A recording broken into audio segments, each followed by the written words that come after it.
Welcome to Lydia Fenet's Claim Your Confidence, a podcast that will introduce you to the most powerful women in the world as they talk about their own confidence journey. No matter what obstacles you face, Claim Your Confidence will inspire you, motivate you, and give you a roadmap to live the life you want. So, are you ready to claim your confidence? Welcome back to Claim Your Confidence. I'm Lydia Fenet, and I'm so delighted to have my next guest in front of me. She is an American stylist, fashion consultant, author, magazine editor. The list of accolades go on and on. Stacy London, welcome to Claim Your Confidence. Thank you so much for having me, Lydia. It's so nice to see you. I feel like being on this podcast is the only time I get to socialize with you. I know, it's so true. I feel like I see you out in New York, but it's never quite enough. It's never quite enough. So I'm really excited to delve into your life and sort of share all of these things that I've learned of you over the years, but in one episode, because I know you have so many incredible things to share. So I want to start at the very beginning. You grew up in New York City, is that right? I did. I grew up in Manhattan, first in Greenwich Village, and then on the Upper East Side. Oh my goodness. I did did not want to move to the Upper East Side, but my mom really wanted to. It was a certain phase of her life, and we left Greenwich Village. And I just remember thinking that when it was really windy, you would see these ladies, these beautiful coiffed ladies, like on the Upper East Side, and their hair wouldn't move. And I thought that's not normal. So I did not. It took me a couple of years to adjust. I really missed the village. I remember, I was born in 1969, so I grew up in the 70s there, and any grown-up will tell you, oh, the 70s in New York City was not exactly the best time for New York City. But I remember it being a magical bubble. I remember loving Greenwich Village and thinking it was so wild and wonderful. So I didn't really have that experience as a child. I always love to hear this. And I had Jenny Fleiss, who started Rent the Runway, on this podcast right at the beginning. And I always think, as a mom who's raising children in New York City, it makes me so happy to hear this, because I do sometimes wonder, are my kids going to know what to do with grass when they get older? Is it only that they know how to operate in concrete? But then I see and meet these incredible women who've grown up in New York City, and it gives me nothing but hope. So. I can't say enough good things about it. I lived through the blackout. I mean, there are like really monumental things that I have been in New York City for, huge major events. That blackout of 1977, or was it 78? I don't remember now.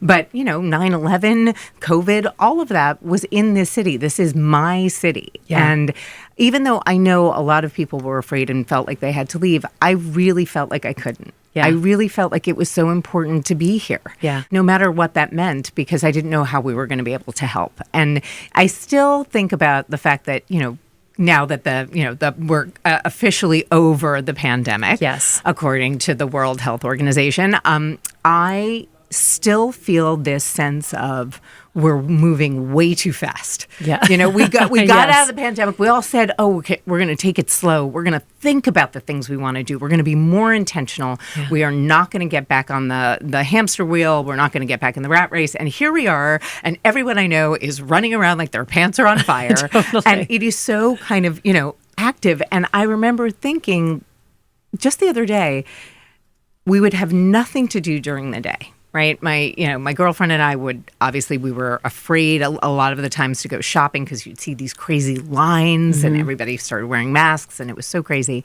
But one of the most joyful experiences of my life was 7:30 every day, banging pots and pans. We had a neighbor down the street who played New York, Frank Sinatra. And it was like after 9/11. It was this kind of, unbelievable joy of humanity that we were celebrating. And I miss that. That I miss. Yeah.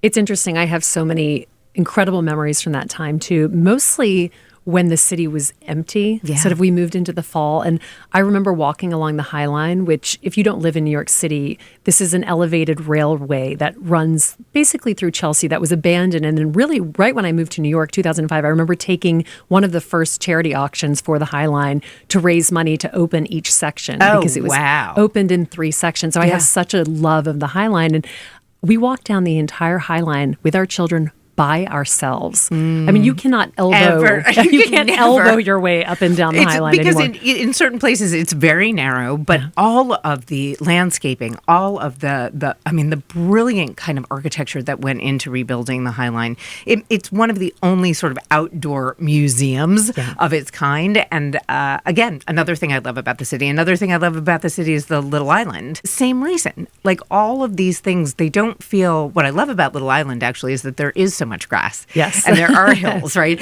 And this feeling of you're not in the city. You're actually floating on the water on this like incredible edifice. Yes.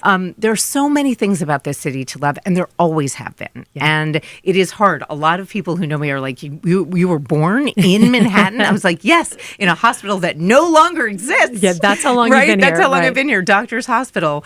And the crazy thing about that is that I'm just like, people look at me like I'm like a weird parrot. You know, they're like, we've never seen your species. Yeah.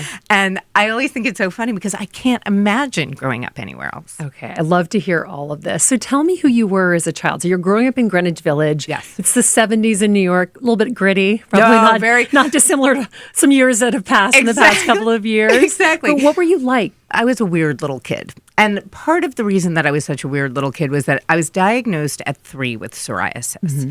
And at that time, nobody talked about it. What is psoriasis? Psoriasis is a skin disease that is autoimmune. And essentially what it means is that your skin cells produce too much skin. Mm-hmm. And instead of it being smooth, it becomes like scales, dry scales. And sometimes it's very thick. There are 5 different kinds.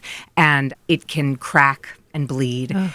And I did not have that at 3. At 3, I remember sitting on my living room floor, putting my finger behind my ear like I had an itch, and I felt these bumps, like almost like I had chicken skin behind my ear. And I went to my mom, and I must have made a face because she said to me, "What's wrong with you?" Yeah. Which really, for whatever reason, took hold. That phrase, that question, I was like, I don't know. What is wrong with me? Yeah. So we went to the doctor, and I find out I have psoriasis, which is an autoimmune disease, and that it is chronic, and I am never not going to have it. And there was something about that I think made my parents very anxious, made them very nervous for me, which translated into my feeling weird, right? Yeah. And not like every other little kid. And, you know, I think that was something that was always sort of in the back of my head. It always made me feel a little bit less than in situations where I found myself being kind of a people pleaser to be a good friend or anything where I wanted somebody to like me because I felt like I was already at sort of like -2. I wasn't starting at 0. Interesting. And then when I was 11, I had strep throat 18 times in 1 year, if you can imagine. Oh my gosh. And was that because of the psoriasis? Well, they're connected, but no, it's the other way around. For whatever reason, I got strep a lot. I was sick a lot as a kid. I had scarlet fever. I had chickenpox that were insane. Like I had very kind of extreme sicknesses. Instead of just like your average fever, it would be 105. You know, it was crazy. So I can imagine that could make a parent very anxious. Very, very anxious. Yes, I think it did in a lot of ways. But at 11, essentially, I had strep throat so many times. It almost happened literally overnight where I remember wearing my favorite Angora white sweater to school. And the next morning when I woke up, I was covered from the neck down. Oh my gosh. In scales. But like red, angry blotches, not the same kind of scales as psoriasis. So I thought I had an allergic reaction. Yeah. And so did my family. And then they didn't go away. And then they got bigger. And then they got scaly. And then we realized it was psoriasis. And I was covered, scalp and neck down. For whatever reason, never had it on my face. But I wore white turtlenecks so you couldn't see the dandruff from the psoriasis. And long pants, even in the summer, for 3 years. And during that time, doctors had not seen a case like this. I was like photographed for a medical journal. I'm saying this as if it's like it's not a brag. It was just so serious. And nobody could figure out what it was. They thought that it had something to do with maybe an infection. Nobody ever thought to take my tonsils out at 11, which I don't understand. But I think that nobody back then knew that there was a connection between strep throat and sort of activating autoimmune diseases. So I took penicillin for 3 years every day.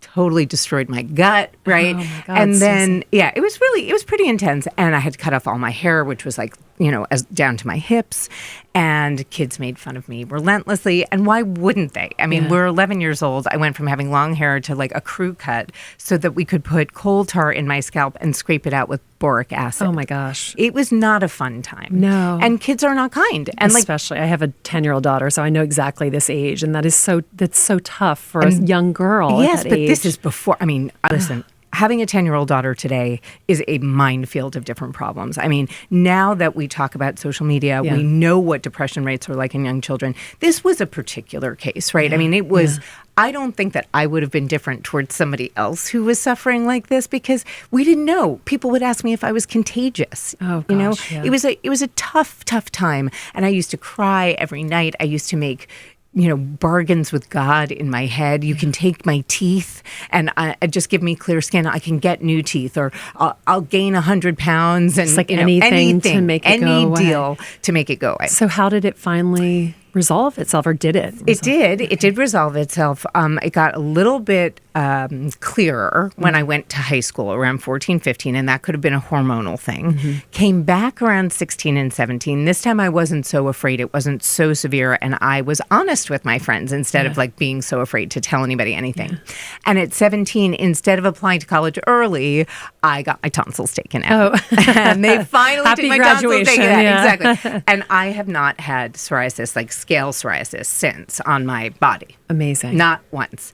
So, and there are so many more advancements today in terms of autoimmune diseases, but it wasn't until my late 40s that I was diagnosed with psoriatic arthritis, which is very similar to rheumatoid arthritis, but it only happens if you have psoriasis. I didn't even know what psoriatic arthritis was, and I knew all about psoriasis. So it's just something that lives in your system it flares up over time. Yes. And that to me is that was much more difficult. If you, in fact, look at the last 2 seasons of What Not to Wear, I did not know that I was sick. And you can see it. My energy, the number one symptom of psoriatic arthritis is actually fatigue, not pain. Oh, wow. And so I was experiencing pain, but I was so tired. And then one day I could fit into a shoe, and the next day I would be like blown up and I couldn't fit into it. So if we go back to high school, so you've gone through all of this in high school. What did you learn confidence-wise during that, having gone through such intense times when you were younger and then coming back into it and out of it in high school? Were you building confidence at that point, or were you just feeling beaten down? I think I was feeling really beaten down. I was a little bit of a party kid in 9th and 10th grade, and then my dad, good old dad, he was the founding dean of Gallatin at NYU. So he's like, enough of this. And he was like, enough of this.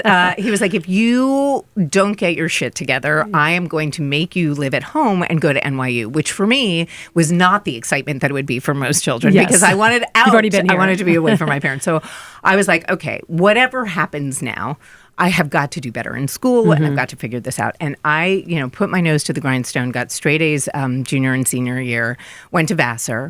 But and what was that like leaving all of this behind? Oh, it was wonderful. Skin. It was like shedding skin, except that so many people from New York went to Vassar that it was like, I already know 20% of the student body. But for me, the bigger issue was that one, proving to myself that I'm not stupid was like a big thing, right? Yeah. Because like I think that we pile on when we have deep insecurity about anything. Mine was physical insecurity. But that made me feel like nothing about me was good enough, right? Not compared to everyone around me because my differences were so obvious. So this one idea that I could apply my intellect and actually really see results made me feel a lot more confident.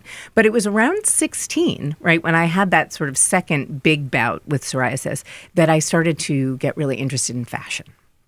That was sort of my escape. That was my fantasy. I was like, oh, everybody's so beautiful. I just want to be like that. And I want to know about fashion.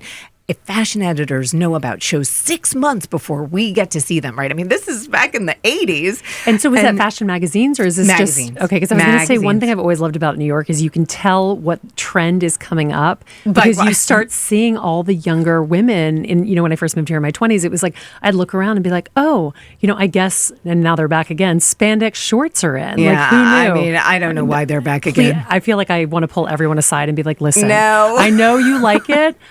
trust me, I looked like you when I was 21, and those pictures have never looked good. They never look good. But it's lazy. Let's just be honest. Okay, you can button a pant. And the other thing is, I always think if you did the trend the first time around, you never need to do it the second time around. Although I really do love my bootcut jeans. I've just brought those back after 20 years. Are they low rise? They are. Because that's coming back. All right. Thank God you have the body to do it. Like, that's all I'm going to say about that. But I think that I started to have this vision of what my life could be like if I started to excel, if I actually listened to my father and got into a good college and, really sort of sucked all the marrow out of the bones and really did something with it.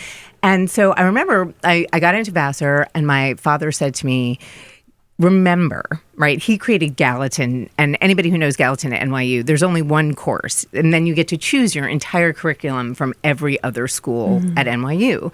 So he was a big believer in independent thinking, and he was a big believer in independent study.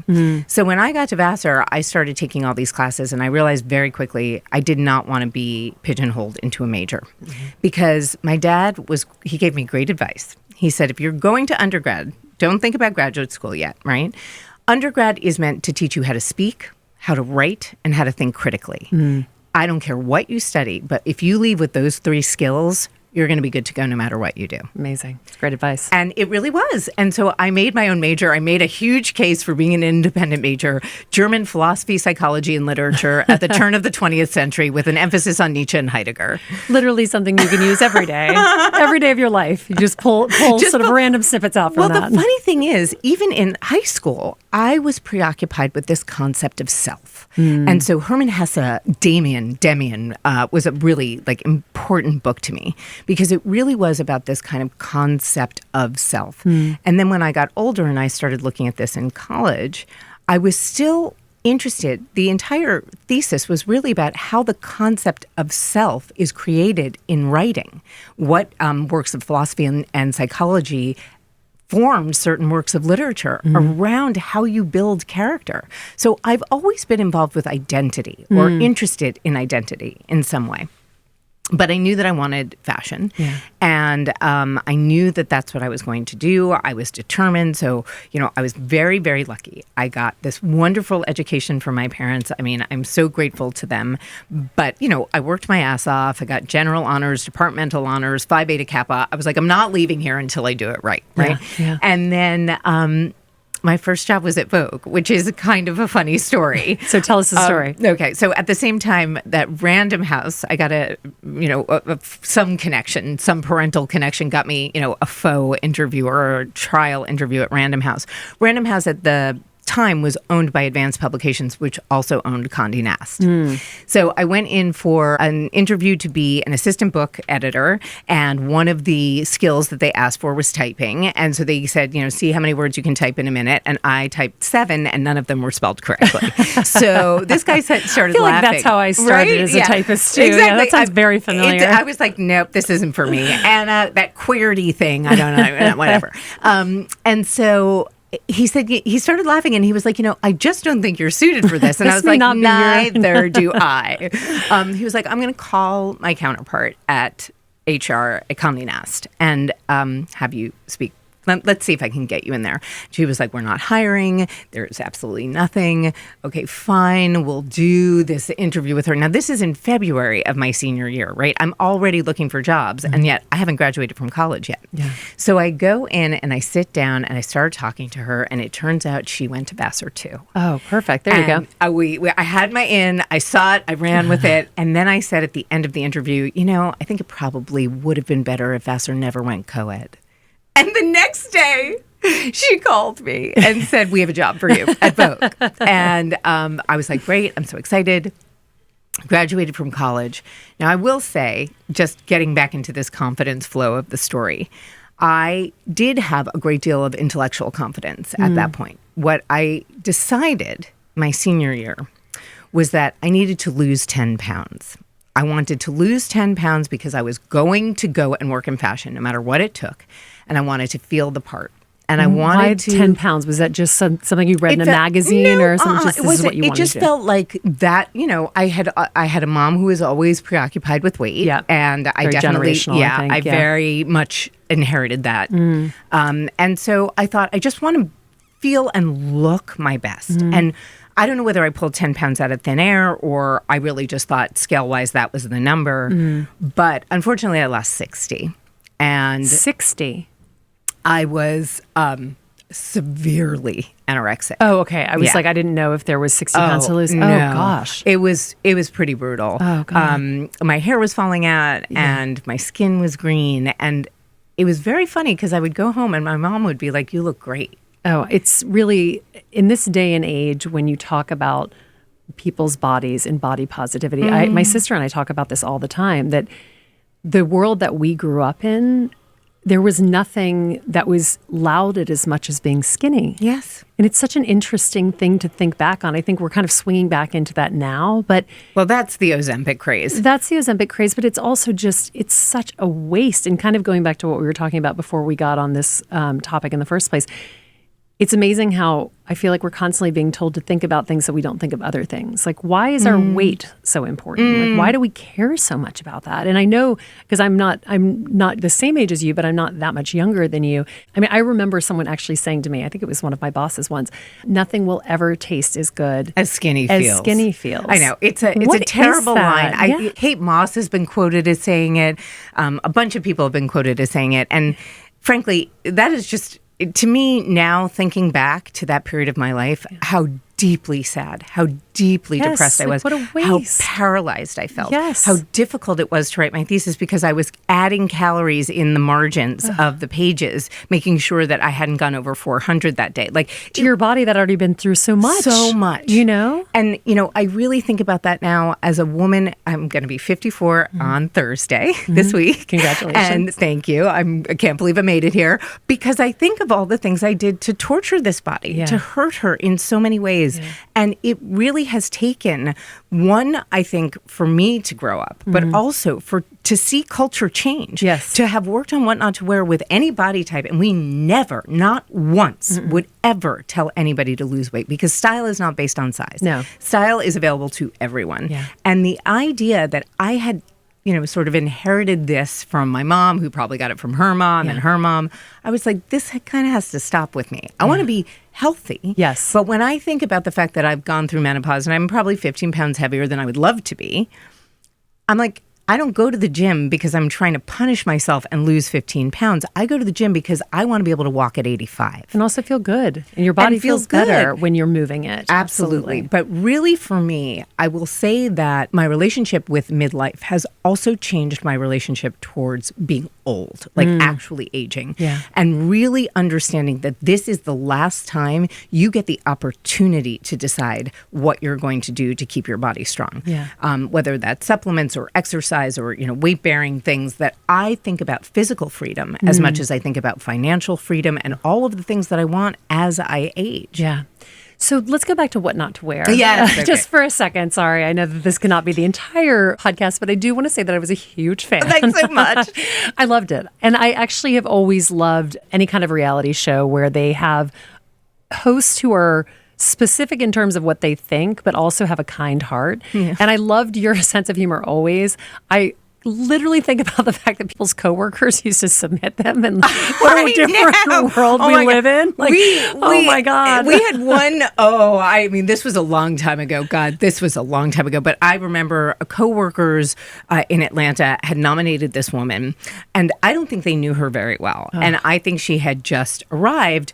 But they thought they were doing something nice because during their lunch break, they would all watch What Not to Wear. And she would always say, oh, God, I wish I could be on that show. I wish I could be on that show. So they nominated her, and we show up at this person's house, like a friend's house, where they were throwing a party, and she was going to be there. And we show up, and we're like, hey, so-and-so, it's Stacy and Clinton from What Not to Wear. You've been nominated by your friends and family. And the look on her face, first of all the blood drained out of her face, and she started crying and screaming and locked herself in a closet and said, I'm being assaulted. I'm being assaulted. And we were like, okay, what? we're like, leaving. We're going to just not we're actually gonna take leave this now. episode. And so that was a big no. Yeah. And then we heard, we called the co-workers. We were like, is there anything we can do the next day?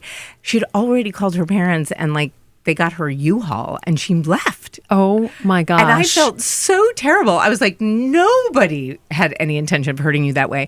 I mean, I think 3 people said no in our entire, 12-season run. Yeah. And I feel like that was never to the viewer. Like the idea was definitely more about the person coming into their own confidence. That's actually a reason that I loved it, because I'm a big believer in clothes, especially as a woman, almost as armor. I mean, you've seen me on stage a million times. Yes. I'm always dressed up. I've always felt like the more confident I became, the more my clothes really showcased that. Of course. And that's what I always loved about the show. Like you would find someone who was dressed in, head to toe hot pink with like unicorns in their headband at the age of 58. And you were like, I feel like we could take that color and do something different. And that might help you feel better about yourself. And you would watch these people literally transform. They'd come out in that reveal. I do love a good show where people get to come out in something amazing. Well, who doesn't? It's like the second coming. Fun.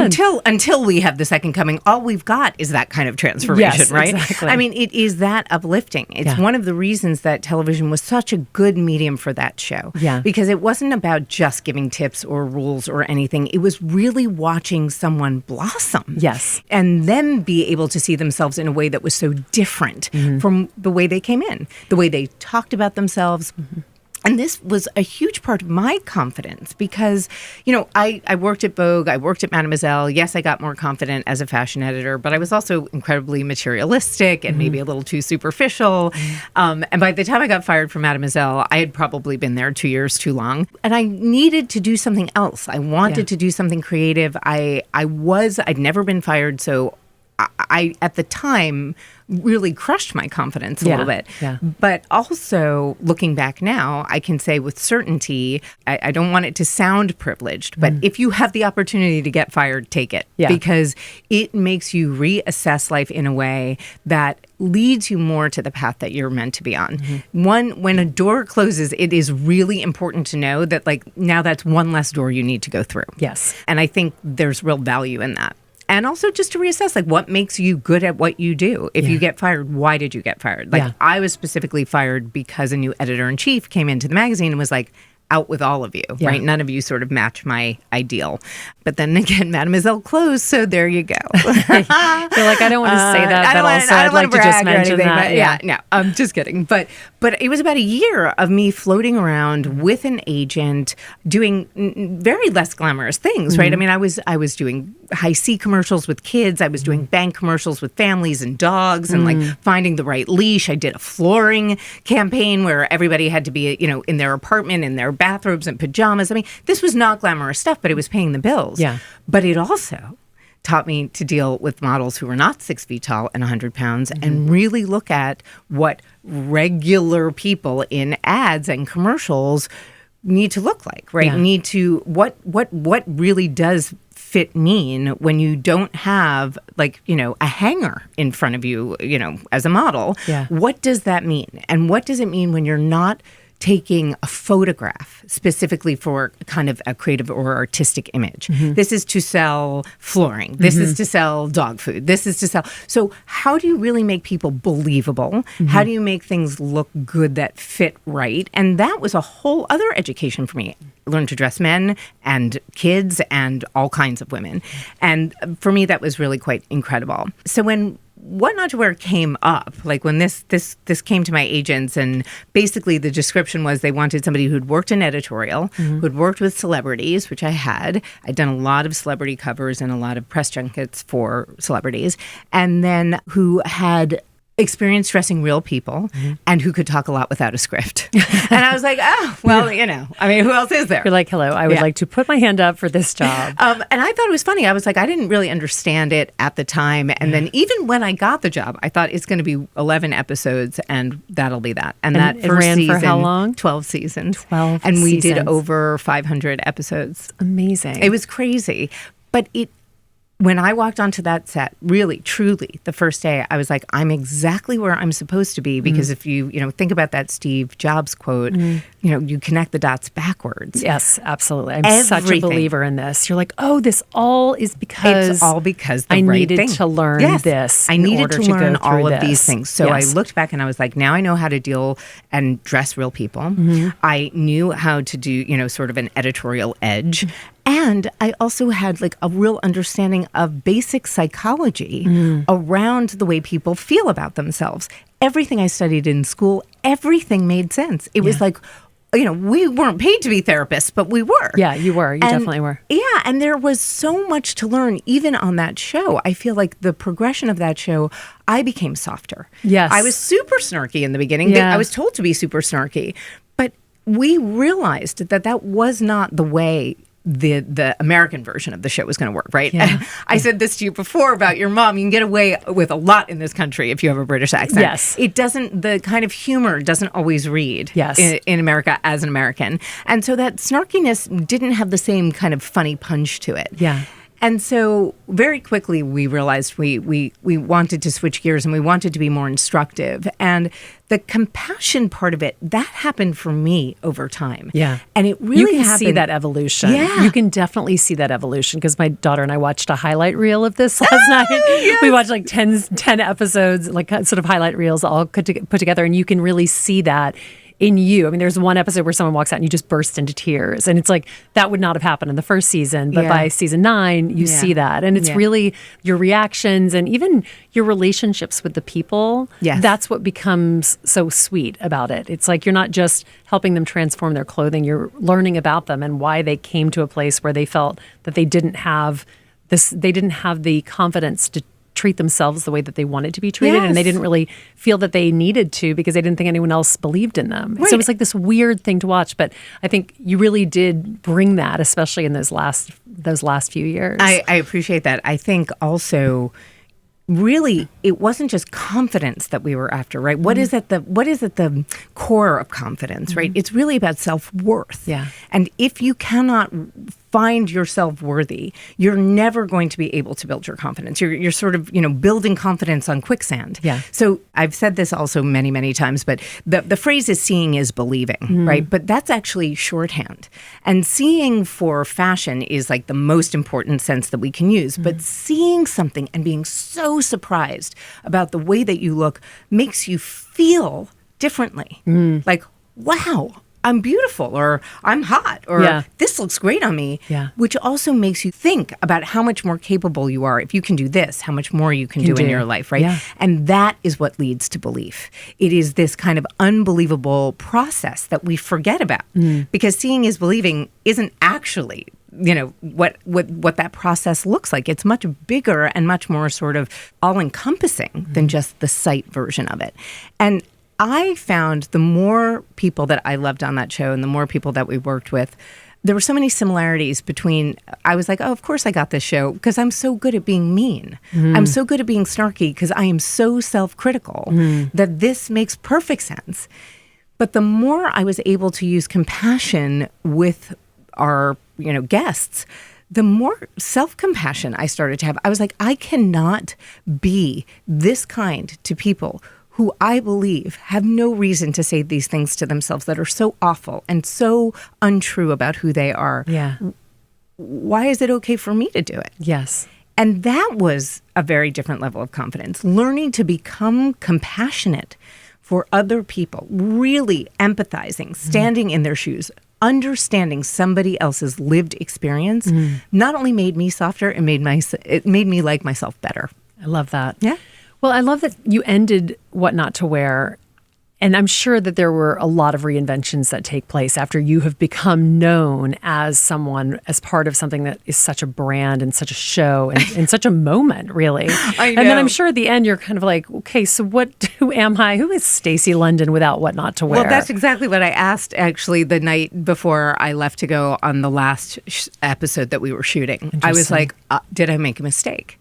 Because I had quit. And originally the show was going to keep going with a different host. And I think that at that point, at 12 seasons, TLC was like, this is kind of flatlining. Like maybe we don't need to bring the show back, right?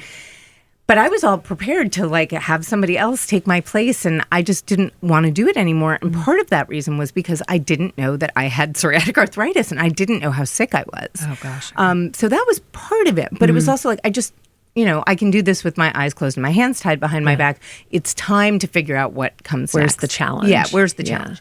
And it was way more challenging than I thought, if I'm being honest, because Stacy London and What Not to Wear are pretty much intertwined, and it will definitely be the thing on my gravestone. You know, I've kind of come to terms You're like, with that. Nip that blazer. Exactly. Tuck in that, Stacy make London. a waist and pointy toe shoes. And I will never, ever get away from that. And I, in some ways, I'm so grateful. Like it really was. It was the product of a moment, and to see kids going back to the '90s and the early aughts and sort of spandex shorts. Yes, Here exactly, we go. Here we go. Even rediscovering What Not to Wear. I went to a president's tea at my alma mater, and these kids who are 18 to 22, they weren't even alive when we started the show, loved the show. Yeah. So streaming is an amazing thing, right? Streaming is an amazing thing.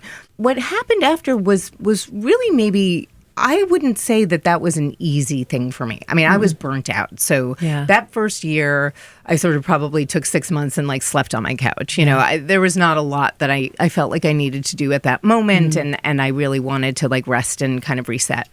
And then I worked on a syndicated talk show that I was an executive producer of. I was one of the creators of, and it was similar to The View, The Talk, things like that. It had 5 people, very different ages, all different races, creeds. I mean, we had a Christian mommy stand-up. We had like this young millennial tech girl, like all of these wonderful things. And I thought it was such an incredible group of people. And we called the show The Find, and it was a second screen shopping show. So all of us would be testing all these different things throughout the show. And we had like a ticker tape of Twitter and Facebook behind us to ask questions. Amazing. And we developed a second screen app that you could buy the products as you saw them. It was bought, but never made. And that was like a year-long, I was just so disappointed. Still unclear about what to do next. I went back to TLC and they offered me to host the show Love, Luster, Run, which I wound up loving. I was like, okay, I'm going to do it. I'm going to stay in the public eye. Like I should keep doing television and, all of these things. And I wound up loving the show. They let me be an executive producer on the show. I chose that crew and really, got involved with every guest. And I insisted that they be very young women who had limited life experience so that there was really something to talk about with them about how you move forward in life, right? And it was not really about rules anymore at all. Like we were very clear on what not to wear about these rules. We were really teaching geometry, right? We were teaching color forms to people. But in this show, it was much more about what is the difference between the way you're perceived and the way you think you're perceived. And how do we control the narrative? Because my argument is, listen, you say you don't care how you dress, you don't care how you look, you don't care what people think of you, or you're like completely over the top and you want to be scary, or you want people to think that you're like, I don't know, somehow very powerful. But the translation of those things is very different sometimes from your intended transmission. So what you're transmitting may not be what I'm translating. And how do we get those two things to meet so that A, there is actual real understanding and communication between the two of you before you've even like gotten a chance to speak. But these were people who were looking for significant others or wanted a career in a specific field. And I was like, well, then control the narrative so that the 3-second judgment any person's brain will make when they see you, right, is about fight, flight, or freeze. Make it about why you're safe, why you're competent, why you're talented, just by the way you look. And then you can tell them all the wonderful things about you.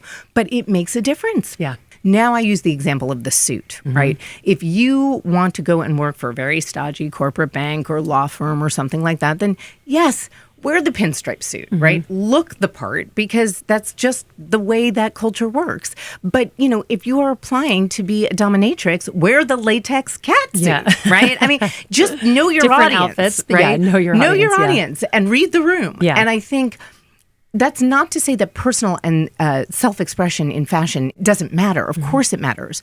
But I also want people to be able to use this to their advantage. You were saying clothing for you, self-expression for you is such a tool in your arsenal. Absolutely. For me, it's even more than that. It can deflect or reflect, right? So that's if you absolutely true. are not in a good mood, right? Like me, I came in here and I was like, I had bad sushi last night and my trainer made me do burpees and I'm, right? But I tried to wear something cheerful because it deflects the way that I'm feeling. Yes. So that not everybody is asking me all day, oh my God, are you okay? Yeah. Right? I mean, that's the last You're dressed thing. like an all black with no makeup. With no makeup. And I'm like, exhausted. I didn't brush my hair, whatever it is.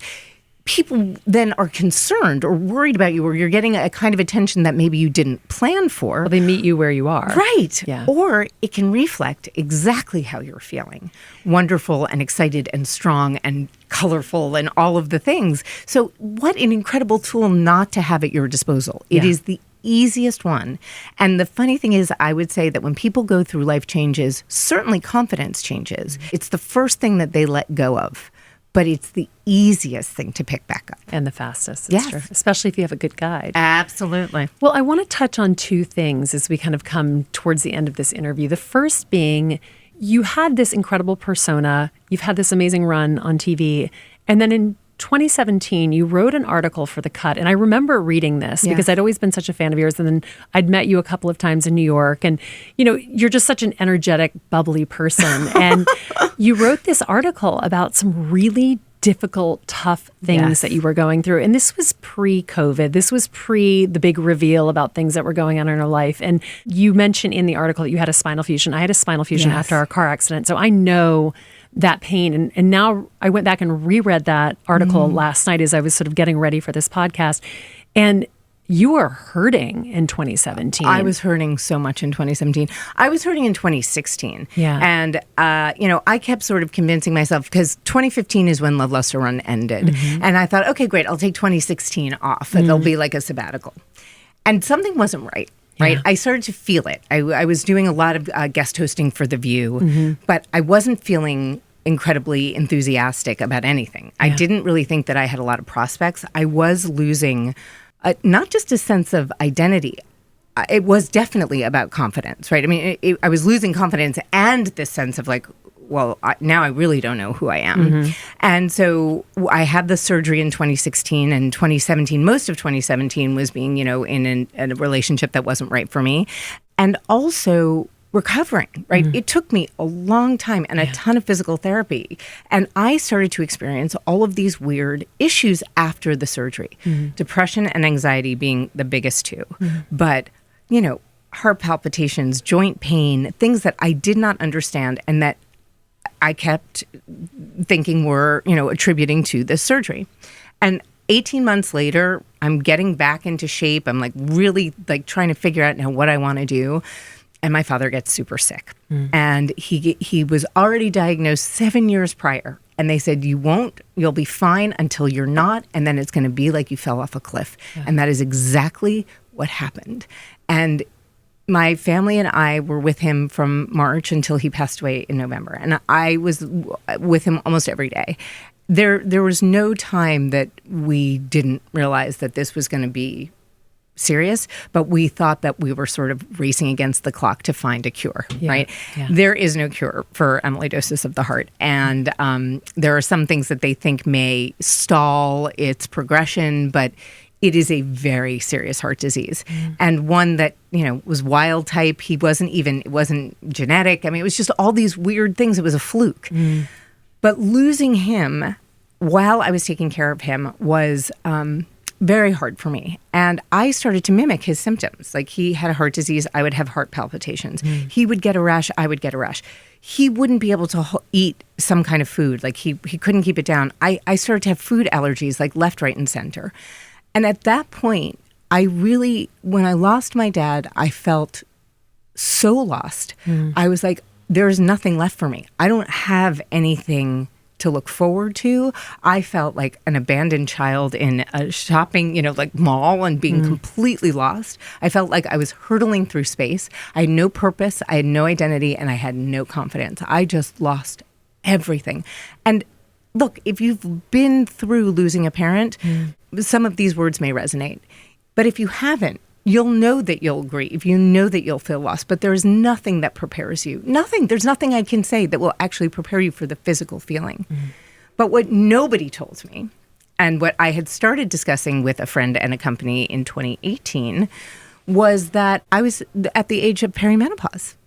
Nobody said boo to me about menopause. I thought menopause happened in your 70s. Yeah. I had absolutely no idea that all of these symptoms that I was doing mental gymnastics to explain were all part of the same issue. And that my general physician did not tell me. My gynecologist told me use it or lose it. I had such bad brain fog. I thought I had Alzheimer's. My therapist was like, don't worry, you're fine.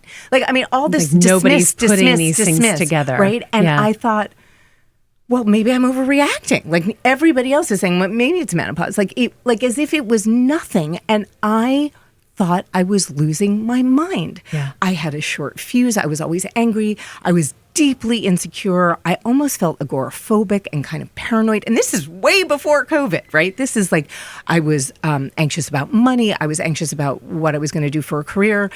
And then I really started to lean into understanding what it was all about. Yeah. And it was, for me, a deep dive into the physical aspects of menopause and how to explain them medically. Not that you need to see a doctor. You can do this, homeopathic and naturopathically if you want to.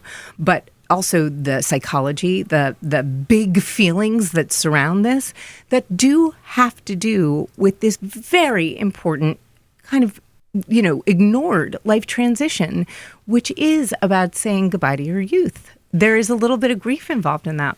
You know what's so interesting when you talk about your confidence journey, and everyone who has come on here, every guest that I've had has had a completely different experience with confidence. Some people have had it, they felt like their whole life. Other people never really feel it and feel like they're faking it. And what's so interesting is how many times your confidence has ebbed and flowed over the course of your life.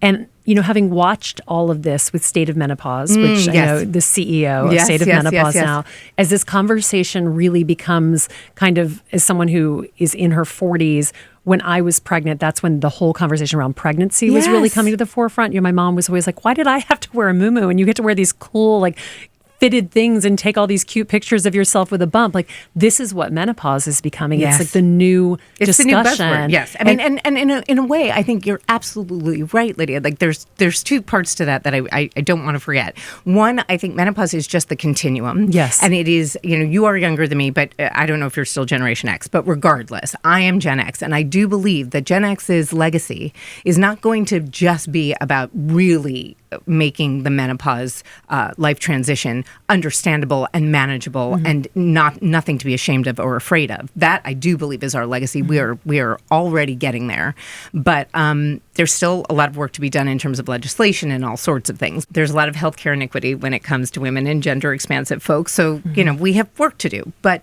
I think the bigger legacy is that midlife, which we are talking about. Midlife is really midlife now, right? Yeah. You can't be middle-aged when you were dying at 70, but you're middle-aged in your 50s if you're dying at 100. And the person who is 150 has already been born, right? Yeah. So this is not just about menopause. This is about a huge radical opportunity and emancipation from all of the values you held in your youth to morph into something completely different, for you to have such a joy and such kind of a full lived experience at this stage of life.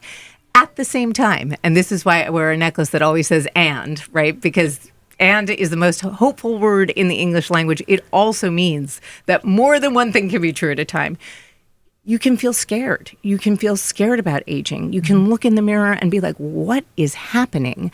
And Gen X certainly is the first generation that really benefited from cosmetic dermatology. So we don't even look our age, right? Yeah. J-Lo does not look like a J-Lo, golden girl. I will never forget J-Lo at the Super Bowl at 50, swinging around she was the pole. 52. Or 52, and they kept 51 putting maybe. her next to the pictures of Rue Ruth McClanahan.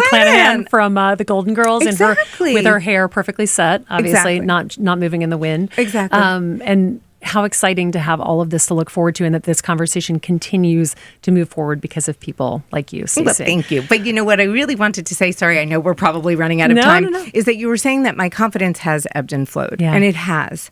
It really has. But there is no time in my life where I haven't been able to glean or learn something from whatever stage I've been in. Yeah. I will say this is the hardest stage, right? Yeah. I mean, 45 to 55, Scientific American did a study. It's the highest rate of decreased earning potential, divorce, and depression for women. And I don't think that's by accident. Great. If you no. Moving into that soon. No, so I think it's going to change because the thing is, it's like a Mack truck is coming towards you. Yeah. And if nobody tells you to get out of the way, you're going to get hit. Right. Yeah. But if you know, you're going to get out of the way and you're going to have a completely different path to look forward to. Yes. That's what I am hoping to leave as a legacy. I mean, seriously, for younger generations.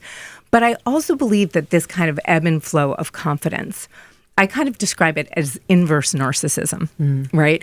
And I don't think I'm a full-blown narcissist, but I certainly feel like I got some of those tendencies. And I think all of us do. But for me, it was inverse narcissism in that my insecurity was what I was usually focusing on, not my confidence, right? But there is something to this idea that if you lean into your life in probably the more hard times, if you really lean into that hardship, it is the way to get through. There is no other way. There is no other way. Well, I'm going to stop it there because honestly, I can't think of a better way to end it, Stacy. Thank you for your candor. Thank you for this incredible conversation. Thank you for being so honest and transparent. It's been such a pleasure to sit across from you today. I want to thank you for having me. I want to ask you, where can we find you now? Tell us everything. Okay, well, I can't tell you everything. Okay, never mind. Tell us what you can tell us. Because it's coming. But what I can tell you is please follow me on Instagram, Facebook, Twitter, whatever floats your boat. I'm mostly on Instagram, I would say. Do a lot of Instagram lives right now with companies that I think you should know about for midlife, not just menopause, whether they are great new practices in exercise or nutrition or all sorts of things. I'm doing that to be really as open as I can be, as to show you what your options are so that you can feel educated around any choices that you make at this age. But I am launching a Substack very soon. Okay. And then I would say there are probably 2-3 other projects that will be out in 2024. So I'm busy. So are we following along on Instagram to find these? Yes. Okay. So I would say Instagram. At Stacy London. Yes, at Stacy London. Okay. We will be following along. Oh, no. Wait, is it? It's at Stacy London Real. At Stacy London and Real. The only reason I say that is because at Stacy London belongs to another lovely lady, but who was very upset with me that I said real. And I was like, I was just trying to be like, haha, like I should have said official, right? And she was like, well, I'm just as real as you. And I was like, I'm probably more. The world that we live in is such a curious place, isn't it? It is a weird place. There's always social media. I don't know. I don't know how to manage it at all. I know. Well, thank you again for being here. Thank you. I would love to thank Newsstand Studios, Joe, the amazing producer who keeps everything on track and everything in line. I'm Lydia Fenet. This is Claim Your Confidence. And I want to leave you with one thought to Stacy's necklace. And what does the and stand for in your life? What's your next move? What's your next chapter? DM us. Let us know what you're up to. We're always excited and rooting for you on the other side. As I said earlier, I'm Lydia Fenet. This is Claim Your Confidence from Newsstand Studios in Rockefeller Plaza. Have a wonderful week, and I can't wait for you to tune in next week.